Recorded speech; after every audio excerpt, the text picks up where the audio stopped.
그때 바코드를 찍을 때 급식비가 미납이 되어 있으면 띠용띠용 소리가 났어요. 지금 와서 생각해보면 저희 가족이 살던 집은 보증금 500에 월세 30만원으로 굉장히 작은 집이었습니다.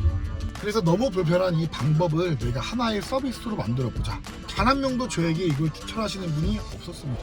그런데 저는 이상하게 확신이 있었어요. 800만원으로 시작을 해서 그 회사가 연매출이 20억까지 올라가게 되었습니다.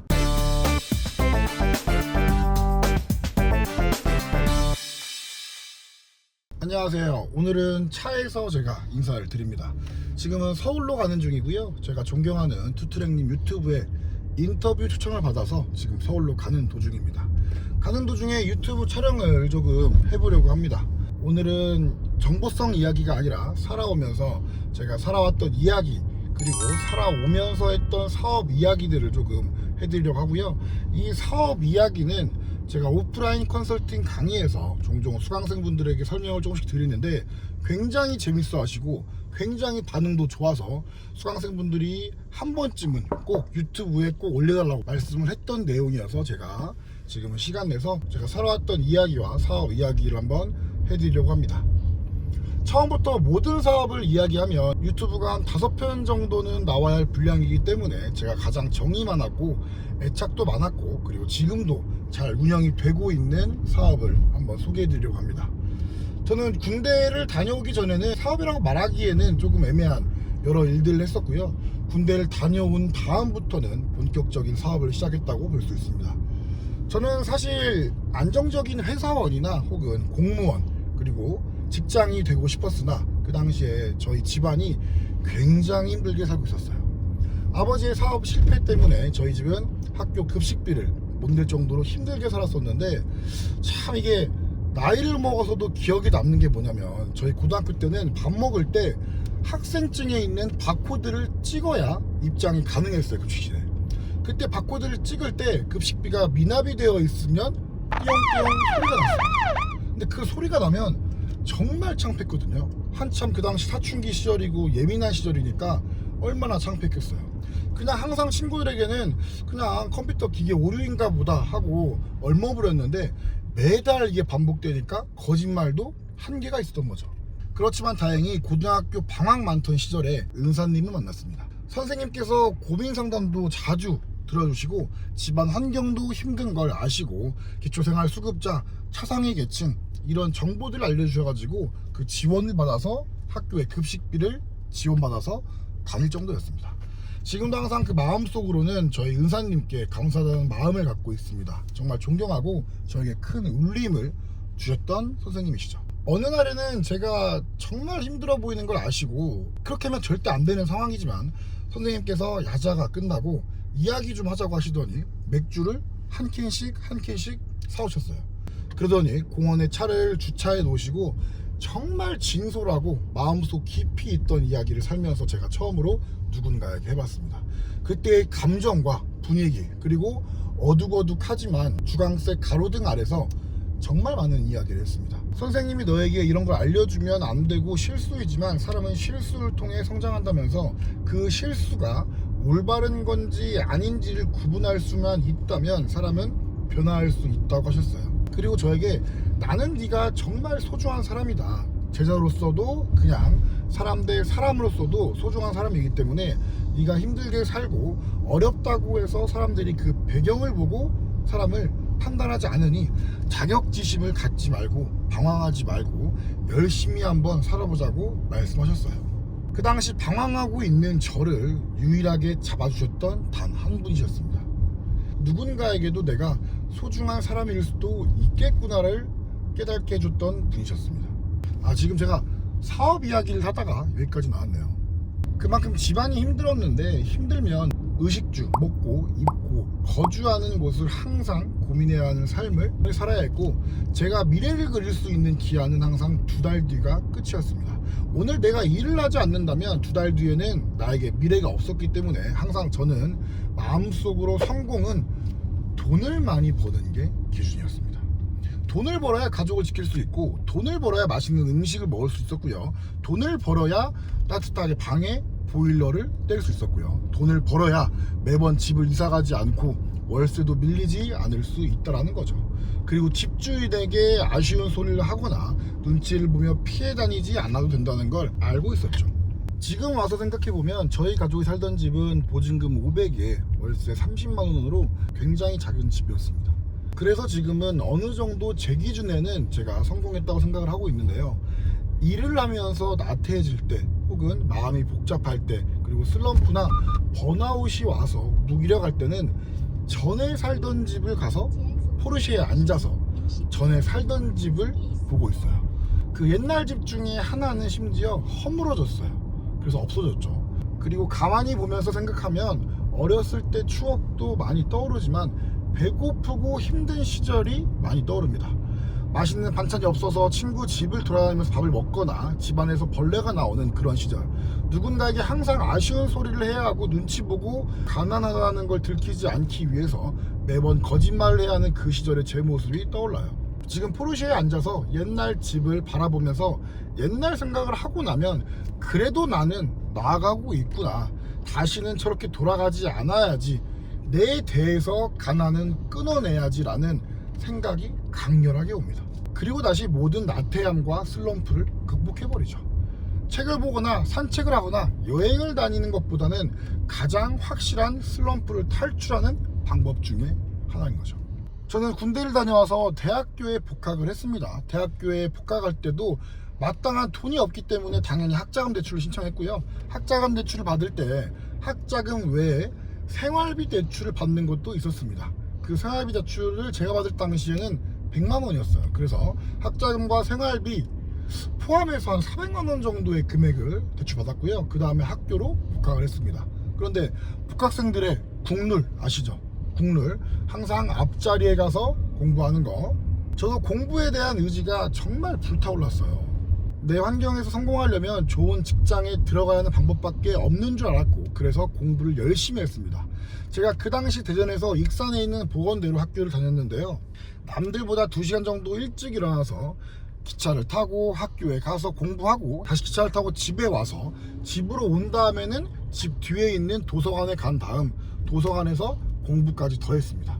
그러다 보니까 이제 공부가 재미있는 거예요. 제가 방사선학과였는데 이 MRI가 어떻게 작동되는지, 주파수가 어떻게 되는지, 엑스레이는 어떤 식으로 찍히는지 대해서 배우니까 너무 재미있어서 공부에 몰입을 하였습니다. 그래서 공부에 몰입을 좀 하고 있는 도중이었는데 1학년 때는 몰랐는데 2학년 때 복학을 하니까 정말 마음가짐이 달라지는 기분이었습니다. 그래서 어느 날과 같이 당연히 맨 앞에서 수업을 들으면서 공부를 하는데 문득 뒤가 보고 싶은 거예요. 문득. 그래서 뒤가 보고 싶어서 뒤를 보니까 내 등 뒤로 60명 정도의 학생들이 앉아서 수업을 듣고 있는 거예요. 그런데 제가 그 당시에 B반이었는데 B반이 있고 A반이 있으면 60명씩 120명 정도의 학생들이 다니고 있었고, 그 120명 중에 한 10명 정도만 대한민국의 빅5 병원에 갈 수 있었던 거죠. 뭐 삼성, 세브란스, 아산 뭐 이런 곳들 있죠. 그런 곳들에 갈 수 있었는데요. 그런 병원에 가는 게 그 보건대학교에서 최고의 회사였던 거죠.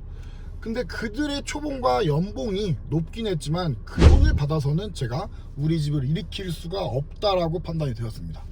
내가 여기에서 정말 열심히 해서 1등을 한다고 해도 나의 미래가 뭔가 그 당시에는 정해져 있는 느낌이랄까요? 한계가 딱 있겠다라는 생각이 꽂히더라고요. 그 돈을 받아서는 나는 절대로 우리 가정을 일으키기에는 턱없이 부족할 거고 결혼은 꿈도 못 꾸겠다는 생각이 들어서 그날 바로 조교 사무실로 갔습니다. 그래서 휴학 신청을 하고 싶다고 하니까 조교님께서 휴학 기간이 지나서 휴학 신청이 안 된다고 하는 거예요. 근데 진짜 꼭 하고 싶으면 네가 담당 교수님께 가서 이야기를 해보라고 하시더라고요. 그래서 제가 담당 교수님을 찾아뵙고 상담을 드렸죠. 교수님께서 휴학 기간이 지나면 휴학이 어렵다, 열심히 공부해라 라고 하시더라고요.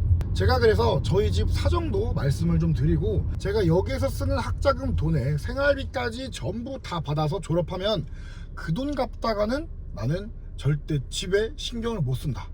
공부도 못하는 놈이 1등 하려면 남들 알바할 시간에 나는 더 공부를 해야 하지 않겠냐, 상황적으로 그렇게 안 된다 하면서 살아온 삶과 사정을 쭉 말씀드리니까 교수님께서 한참을 좀 생각을 하시더라고요.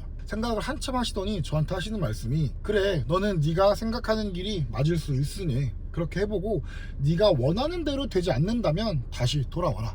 그래도 늦지 않을 수 있다라고 말씀하신 겁니다. 어쩌면 네가 여기 학과에서 1등을 해도 1등을 한다고 해도 나는 너에게 원망의 대상이 될 수 있겠구나라고 교수님이 말씀을 하시면서, 많은 생각을 네가 했을 거라고 믿고 도전해보고 안 되면 다시 와라 라고 말씀을 하면서 제 휴학계 신청을 승인해 주셨습니다. 그런데 조교 사무실에서 휴학을 하면 과 사무실에서 이 돈을 은행으로 이체를 하는데, 너는 휴학 기간이 지났기 때문에 우리가 은행에 이체를 못하고 네가 이 돈을 가져가서 직접 은행에 갚아야 된다고 말씀하시더라고요. 그래서 알겠다고 말씀을 드리고 그 돈을 이체 받아서 제가 은행으로 갔습니다.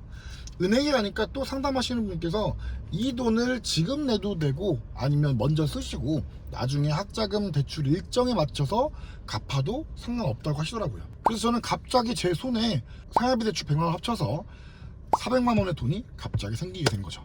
이 돈하고 제가 모아둔 돈 400만 원, 그래서 총 800만 원이 제 수중에 생겼습니다. 이 돈 800만 원이 제 인생을 바꿔놓게 됩니다. 저는 휴학을 하고 나서 생각을 깊게 했습니다. 우리 가족이 너무 힘들다 보니까 어떻게 해야 가장 효율적일까 생각을 해보니까 입을 더는 게 일단 먼저였습니다. 그래서 집안에서 제가 없어야 어머니도 경제적으로 편하셨을 거고요. 저는 집을 나가서 돈을 버는 일을 해야겠다 생각을 하고 어디를 가서 일을 해야 할까 찾던 도중에 필리핀 보라카이를 찾고 거기로 가게 됩니다. 가는 과정과 또 거기에서 있던 일들이 너무 많아서 보라카이에서 사업을 시작한 내용부터 조금 설명을 이어가 보겠습니다. 보라카이 오니까, 보라카이는 그 당시 여행객 90% 정도가 패키지 여행이었어요. 근데 보라카이는 섬이라 해변 끝에서 끝까지 걸어도 보통 1시간 정도밖에 안 되는 작은 섬이었어요. 그런데 왜 사람들은 이걸 패키지로 올까 곰곰이 생각을 해봤더니 보라카이로 들어가는 게 어려웠던 거예요. 지금은 유튜브를 보면 여행 정보가 정말 많지만 제가 사업을 하던 2015년도에는 아직 유튜브가 활성화가 된 시기가 아니었거든요.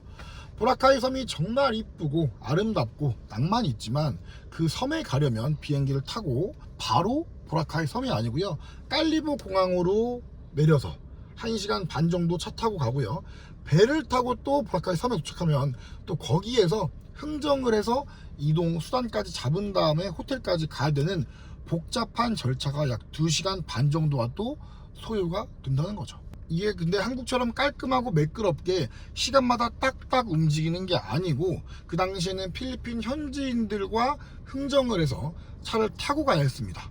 그러다가 갑자기 운전기사가 추가 금액을 요청하거나 아니면 차량에 사람을 태워놓고 사람이 더 많이 탈 때까지 2시간, 3시간 기다린 경우도 있었고요. 갑자기 차가 가다가 지나가는 사람들을 흥정해서 태우는 일도 비일비재했다는 거예요. 거기에 가장 무서운 건 사고가 나거나 그 사람들이 어디로 다른 데로 가버릴 수 있는 위험이 있다 보니 보라카이로 가는 과정이 어려워서 대부분의 여행객들은 패키지를 이용한다는 걸 제가 느낀 거예요. 그래서 너무 불편한 이 방법을 내가 하나의 서비스로 만들어 보자.